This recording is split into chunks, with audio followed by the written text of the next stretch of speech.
Praise the lord. ప్రభు అయిన యేసుక్రీస్తు నామంలో మీ అందరికీ మా హోసన్నా మినిస్ట్రీస్ తరపున హృదయపూర్వకమైన వందనాలు తెలియపరుస్తున్నాను. ప్రభు మిమ్మల్ని ఆశీర్వదించి దీవించునుగాక. ప్రియులారా, ఈ పూట పరిశుద్ధ గ్రంథంలో నుంచి ఒక చక్కటి మాట కొంతసేపు మనం ధ్యానిద్దాం. మనం చాలా పర్యాయాలు చదువుకుంటూ తలంచుకుంటున్న చక్కటి మాట కీర్తన గ్రంథంలో మొదటి కీర్తన. అందులో అనేక విషయాలు మనం నేర్చుకోవచ్చు, ధ్యానించి శక్తిని పొందుకోవచ్చు. ఈ కీర్తనలో అనేక భాగాలు మన వ్యక్తిగత అనుభవాలలో, మన విశ్వాసపు జీవితంలో ఎదురయ్యే అనుభవాలే ఈ కీర్తనలో మనకు కనిపిస్తాయి. ప్రాముఖ్యంగా ఈ మొదటి మాటల్లోనే ఓ చక్కటి విషయం ఏంటంటే, 2వ చరణంలో యెహోవా ధర్మశాస్త్రమునందు ఆనందించుచు దివారాత్రము దానిని ధ్యానించువాడు ధన్యుడు. ఇక్కడ దేవుని వాక్యం యొక్క విశిష్టతని, విశేషాన్ని మనం గుర్తించవలసి వస్తుంది. అనేక ఆలోచనలు, అనేక తలంపులు మన మనసులో గూడు కట్టుకొని ఉంటాయి. పడుకున్న, నిద్రపోయిన, మెలకుగా ఉన్న, ఏ పని చేస్తున్న కొన్ని ఆలోచనలు, కొన్ని తలంపులు మన మనసులో నిలిచిపోయి ఉంటాయి. అయితే వాటన్నిటికంటే కూడా ప్రాముఖ్యంగా దేవుని వాక్యాన్ని చదవడం, ధ్యానించడం అనేది ఒక ధన్యకరమైనది అనేది ఈ వాక్యంలో మనం నేర్చుకోవలసి వస్తుంది. దివారాత్రములు ఆ వాక్యాన్ని ధ్యానించాలంట. చదివితే అంత మాత్రం కర్తవ్యం ముగిసిపోదు.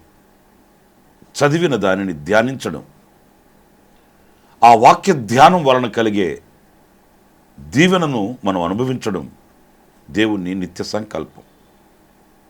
ఏదో పాఠ్యపుస్తకం చదివినట్లుగా పరిశుద్ధ గ్రంథం చదవడం కాదు. వార్తాపత్రికలు చదివినట్లు పరిశుద్ధ గ్రంథాన్ని చదవడం కాదు. ఏదో మనకిష్టమైన కొన్ని పుస్తకాలు చదువుకుంటుంటాము. ఆ ధోరణిలో పరిశుద్ధ గ్రంథాన్ని చదవకూడదు. మనం దేవునితో మాట్లాడుతున్నాము అన్నట్లుగాను, ప్రభు మనతో మాట్లాడుతున్నాడు అనే విధంగాను దేవుని వాక్యాన్ని మనం చదవాలి. వాక్యాన్ని మనం చదివేటప్పుడు ప్రభు మనతో ముచ్చటిస్తున్నాడు, మన ప్రక్కన ఉన్నాడు అనే అవగాహన కూడా మనకు కలగాలి. ఏదో పడుకొని, లేకపోతే మనకిష్టం వచ్చినట్లుగా కూర్చొని కాళ్ళు చాపుకొని ఇలాగా దేవుని వాక్యాన్ని చదువుకునేటప్పుడు, దేవుని వాక్యాన్ని చదివేటప్పుడు మనం ప్రవర్తించకూడదు. ఎందుకంటే వాక్యమే దేవుడు, దేవుడే వాక్యం.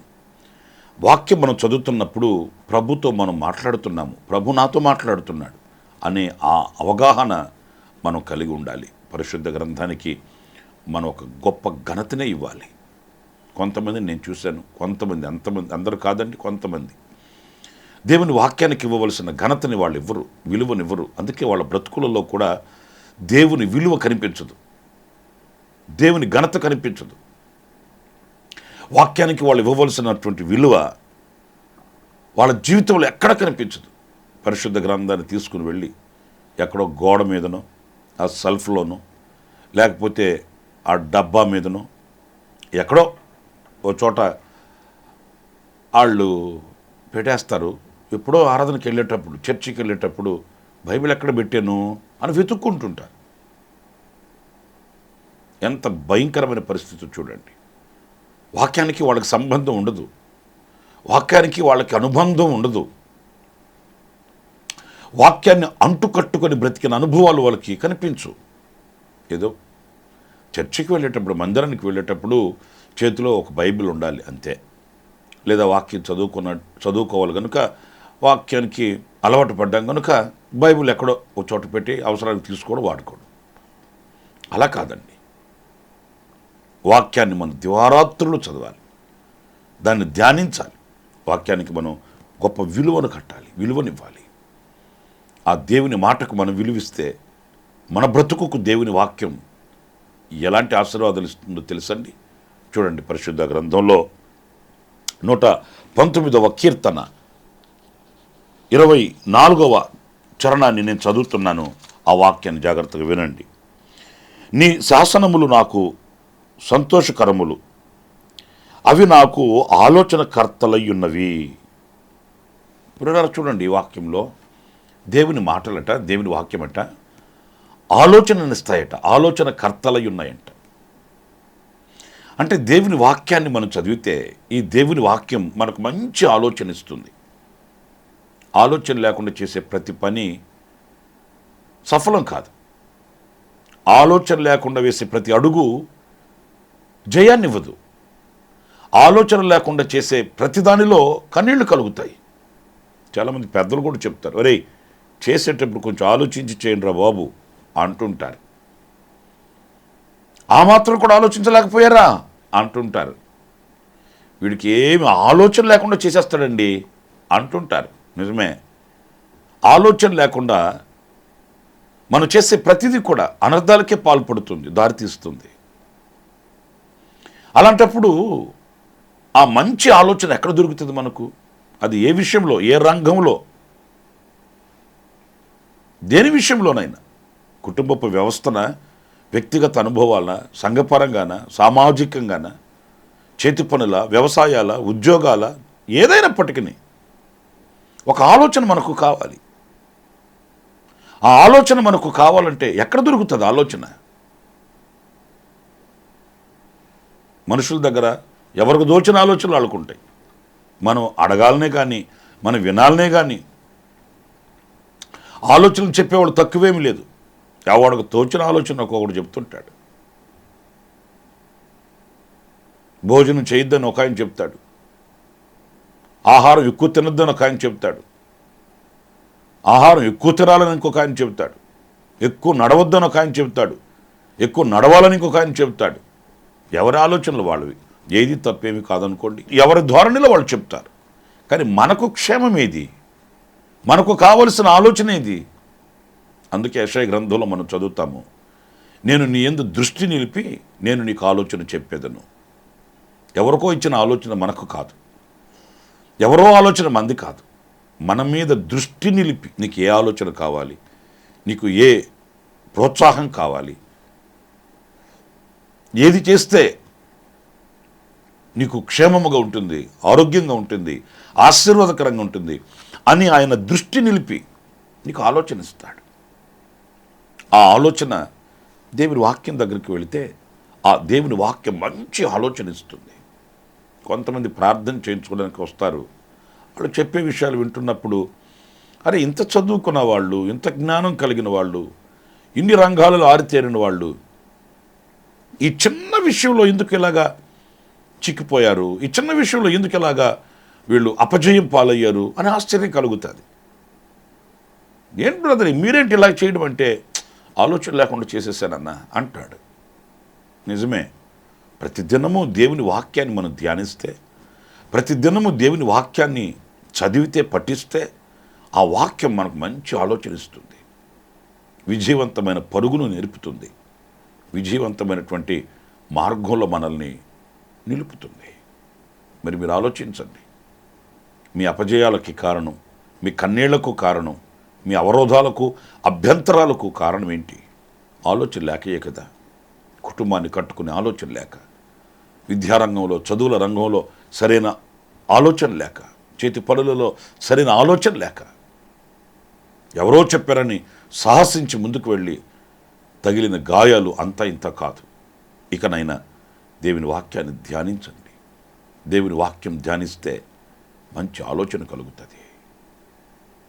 అంతేకాదు, మీరు ఇంకనూ 119వ కీర్తన 92వ చరణాన్ని కూడా మీరు చదివితే అందులో వ్రాయబడిన ఓ మాట నేను మీకు చదివి వినిపిస్తాను. నీ ధర్మశాస్త్రము నాకు సంతోషమియ్యని ఎడల నా శ్రమయందు నేను నశించియుందును. ప్రియులారా, చూడండి ఇక్కడ ఎంత మంచి చక్కటి మాట మనం చదువుతున్నాము. నా శ్రమ దినమందు నీ వాక్యము నాకు సంతోషం ఇయ్యని ఎడల నేను నశించిపోయి ఉండేవాడినయ్యా. ఆలోచించాలనే కానీ ఇవి మన అనుభవాలు కాదంటారా? శ్రమ అనేది ప్రతి వ్యక్తికి ఏదో ఒక విధంగా తటస్థిస్తుందండి. శ్రమలే రావు అని అనుకోవడం అవివేకం.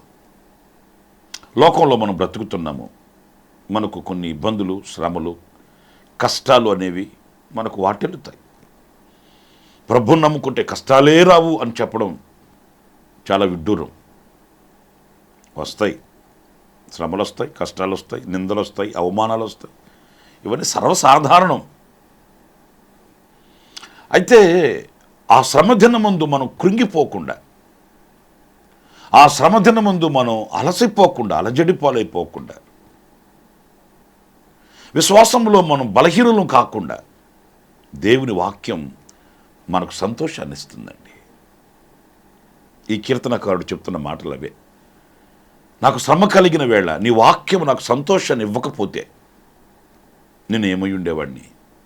అంటే ఏదైనా మనకు ఇబ్బంది, కష్టం కలిగిన నాడు ఈ వాక్యమేనండి మనకు ధైర్యాన్ని, స్థైర్యాన్ని ఇచ్చి సంతోషాన్ని ఇచ్చేది.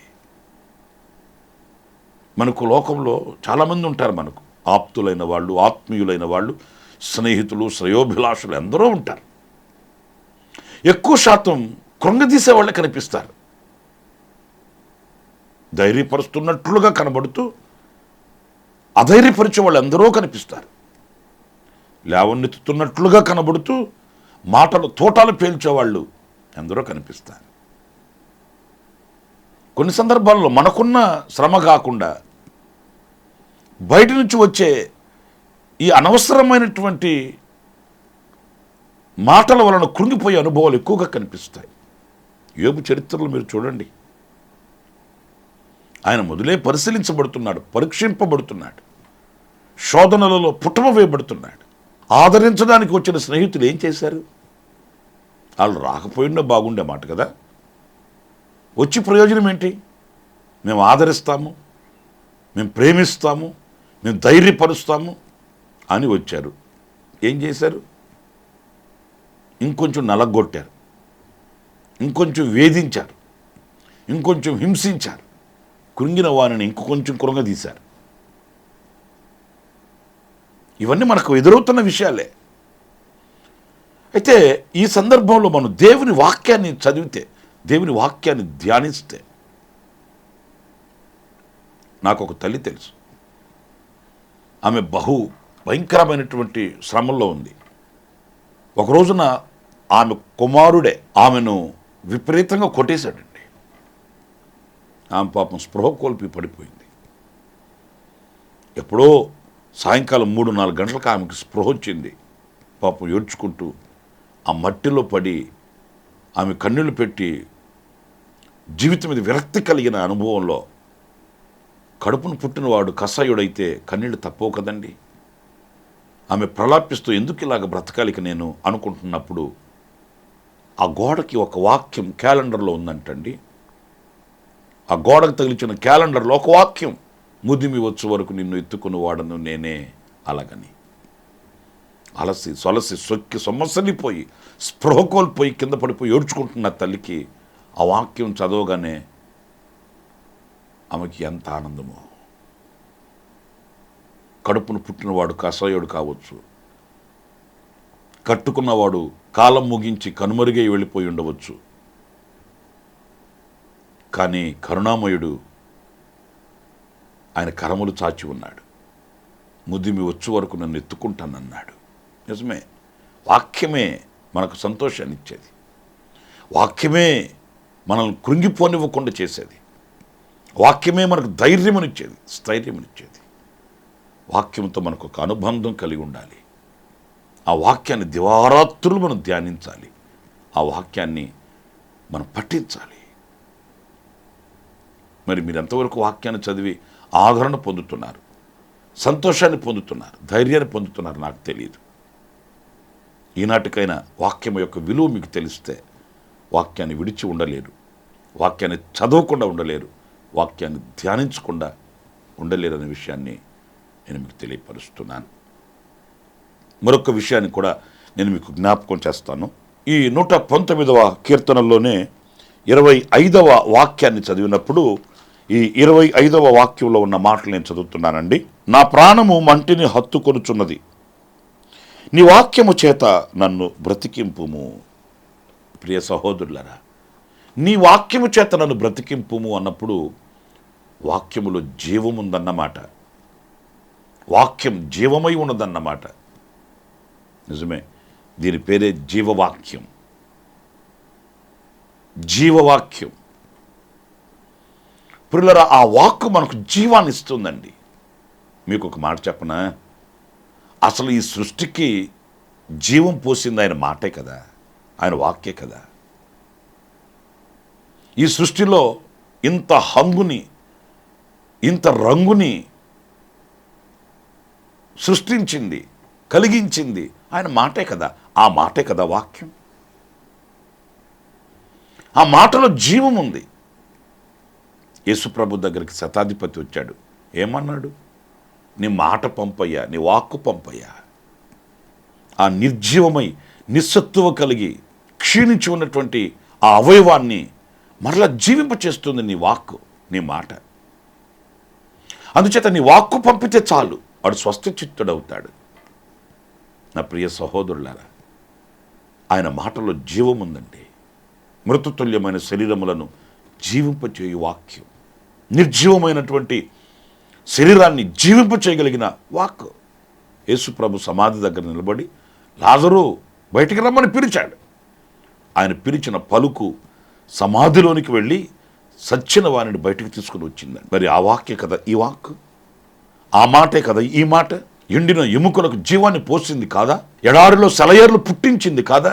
మరి ఈ రోజున మన బ్రతుకునకు ఎందుకు జీవాన్ని ఇవ్వదు, శక్తినివ్వదు? వాక్యాన్ని చదివితే, వాక్యాన్ని ధ్యానిస్తే ఆ వాక్యములో ఉన్న జీవం మనలోనికి సంప్రాప్తమవుతుంది, మనలో నిక్షిప్తమై ఉంటుంది. ఆ వాక్యమే మనకు ఒక జీవం ఇచ్చి మనల్ని సజీవులుగా నిలబెడుతుంది. ఎలా మనం సజీవులం అవుతాము? వాక్యాన్ని హత్తుకుంటే, వాక్యాన్ని ధ్యానించి ఆ వాక్యానుసారంగా జీవిస్తే, వాక్యమందు మనలో వాక్యం ఇమిడి ఉంటే మనం సజీవులం అవుతాము. కీర్తనకారుడు మరొకసారి పలికిన మాట మీకు జ్ఞాపకం చేయనా? శ్రమ కొలిములో నీ వాక్యమే నన్ను బ్రతికించుచున్నది అన్నాడు. ఆయన వాక్యమే మనల్ని బ్రతికించేది. ఒక రోజున యేసు ప్రభుని సాతానుడు ఎత్తైన పర్వతం మీదకి తీసుకెళ్ళి, ఈ రాళ్లను రొట్టెలుగా చేసుకుని తినవయా, నీకు ఆకలిగా ఉంది కదా, 40 దివారాత్రులు నీ ఉపవాసం ఉన్నావు కదా. ప్రభు అన్నాడు, మనుషుడు రొట్టె వలన మాత్రం కాదు జీవించేది,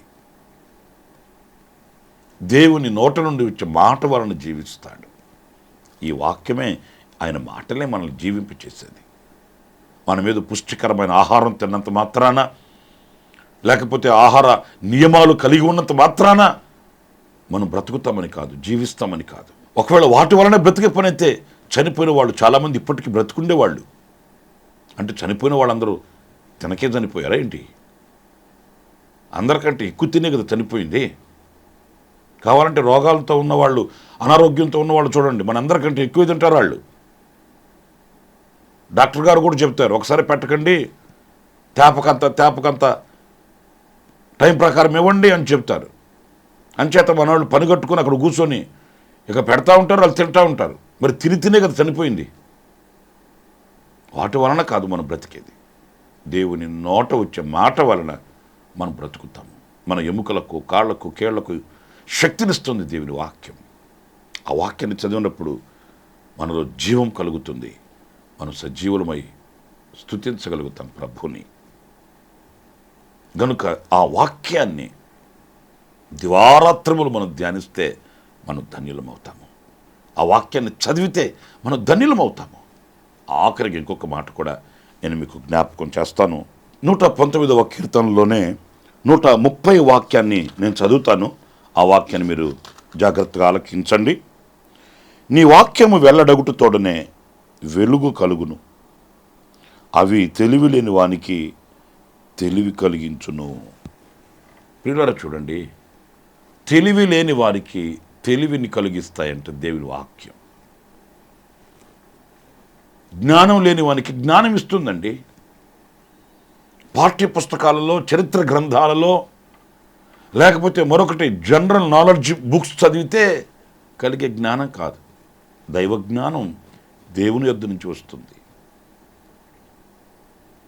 అది ఎంతో మృదువైనది, పవిత్రమైనది, శ్రేష్టమైనది.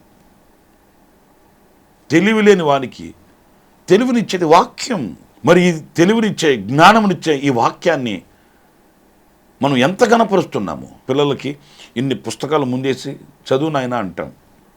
కానీ అన్నిటికంటే మిన్నగా జ్ఞానాన్ని పెంచే, జ్ఞానాన్ని ఇచ్చే పరిశుద్ధ గ్రంథాన్ని బిడ్డలకి ఇచ్చి చదువు నాయనా అనే తల్లిదండ్రులు ఎంతమంది?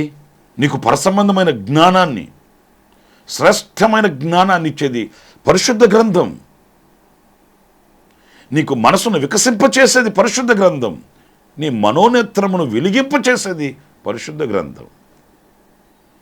మరి ఇంత జ్ఞానాన్ని, తెలివినిచ్చే వాక్యాన్ని విస్మరించి ఏం చదివితే, ఎన్ని చదివితే జ్ఞానం వస్తుంది? నాకు తెలిసిన దైవజనులు కొంతమంది ఉన్నారండి. వాళ్ళ చదువు చాలా తక్కువ, కానీ వాళ్ళు చేసిన పరిచర్యలు కొనియాడదగినవి. నేను స్పష్టంగా వివరంగా చెప్పాలంటే నా అనుభవంలో చెప్పగలను. మన ఆత్మీయ తండ్రి దైవజనులు ఏసన్న గారు ఉన్నారు కదా, ఆయన చాలా తక్కువ చదివాడు. ఆయన 6వ తరగతో 7వ తరగతో చదివానని చెప్తుంటారు. కానీ ఆయన ప్రత్యక్షపరిచిన దైవ జ్ఞానం పరిచర్యలో, లోక సంబంధమైన జ్ఞానం కాదండి. కొంతమంది ఏదో చెప్తుంటారు లోక సంబంధమైన జ్ఞానాన్ని గురించి. ఈ లోక సంబంధమైన జ్ఞానం దేవునికి వెర్రితనం. దాని గురించి కాదు నేను చెప్పేది. దైవ జ్ఞానం, తనను తాను కాపాడుకోనే దైవ జ్ఞానం, లోకానికి క్రీస్తును ప్రత్యక్షపరచగలిగిన దైవ జ్ఞానం, అనేకులను క్రీస్తు మహిమ కలిగిన రాకడకు సిద్ధపరచగలిగిన దైవ జ్ఞానం. నేను నా చిన్న అనుభవంలో చెప్పగలను. ఆయన ఎంత దైవ జ్ఞానం కలిగిన వాడు. దేవుడు ఆయనకి ఇచ్చిన పరిచర్యను కాపాడుకోవడానికి, దేవుడు ఆయనకి ఇచ్చిన పరిచర్యను విస్తరింప చేసుకోవడానికి, దేవుడు ఆయనకి ఇచ్చిన పరిచర్యను చేయడానికి ఆయన పొందుకున్న జ్ఞానం ఎక్కడి నుంచి వచ్చింది? అది ఎంటెక్, బీటెక్, హైటెక్ చదివితే వచ్చిందా? కాదు కదా. దేవుని వాక్యం చదివితే వచ్చిన జ్ఞానం అది, దైవ జ్ఞానం. ఏసన్న గారు ఎంత చదివాడు అంటే చాలా చదివాడు. ఏం చదివాడు? బైబిల్ చదివాడు. ఆయన వేరే వేరే గ్రంథాలు చదవలేదు. జ్ఞానం ఇచ్చే, తెలివినిచ్చే పరిశుద్ధ గ్రంథాన్ని, దైవ వాక్యాన్ని చదివి జ్ఞానాన్ని పొందుకున్నాడు. యేసుప్రభు శిష్యులు ఉన్నారు. వాళ్ళు ఏం చదివారు? అందరూ చేపలు పట్టే జాలర్లు కదా, ఇంచుమించుగా. ఏదో కొంతమంది తప్పితే మిగతా వాళ్ళంతా కూడా చేపలు పట్టే జాలర్లు, చిన్న చిన్న పన్నులు. మరి వాళ్ళు సంఘానికి పునాది వేయగలిగిన ఆ దైవ జ్ఞానం ఎక్కడి నుంచి వచ్చింది? నా ప్రియ సహోదరులారా, దేవుని వాక్యం మనకు జ్ఞానం ఇస్తుంది, తెలివినిస్తుంది. దివారాత్రులు దాన్ని ధ్యానించాలి. దివారాత్రులు ఆ వాక్యాన్ని చదవాలి. ఆ వాక్యాన్ని హత్తుకొని మనం బ్రతకాలి. అప్పుడు మనం ధన్యులం అవుతాము అన్ని విషయాలలో. అలాంటి ధన్యత నా ప్రభు మీ అందరికీ అనుగ్రహించునుగాక. తలలు వంచండి, కళ్ళు మూయండి, ప్రార్థన చేసుకుందాం. కృపాసత్య సంపూర్ణుడ, జీవాధిపతి అయిన ప్రభువా, మీకు వందనాలు చెల్లిస్తున్నాను. నీ మాటలు ఎంత విలువైనవి, ఎంత ఘనమైనవి, ఎంత శ్రేష్టమైనవో మేము తలంచుకుంటూ వచ్చాము. దివారాత్రులు ఈ సత్యవాక్యాన్ని మేము హత్తుకొని బ్రతకడానికి సహాయం చేయండి. దివారాత్రులు ఈ వాక్యాన్ని ధ్యానించి అందులోని దీవెనలు పొందుకొని నీ కొరకు పత్రికలుగా ఉన్నట్టుకు కృప చూపించండి. మేము జ్ఞానం లేని వారంనైనా మాకు జ్ఞానం కావాలి, మాకు జీవం కావాలి, మాకు సంతోషం కావాలి, మేము ధన్యులం కావాలి. ఆ రీతిగా మీరు కృప చూపి కార్యం చేయమని మమ్మల్ని మీ చేతులు సమర్పించుకుంటూ యేసు నామములో ప్రార్థించి వేడుకొనుచున్నాను తండ్రి. ఆమె. ప్రభు మిమ్మల్ని ఆశీర్వదించి దీవించునుగాక. విశేషమైన కృప ఈ దినమంతా నా ప్రభు మీకు సమృద్ధిగా అనుగ్రహించుగాక. ఆమె. ప్రతి దినము ఈ అనుదిన కృపాను సందేశాల కొరకు, ఇంకా మరిన్ని ఆత్మ సంబంధమైన సందేశాల కొరకు ఈ మా యూట్యూబ్ ఛానల్ ని సబ్స్క్రైబ్ చేసుకోండి. Pastor Ramesh ministries.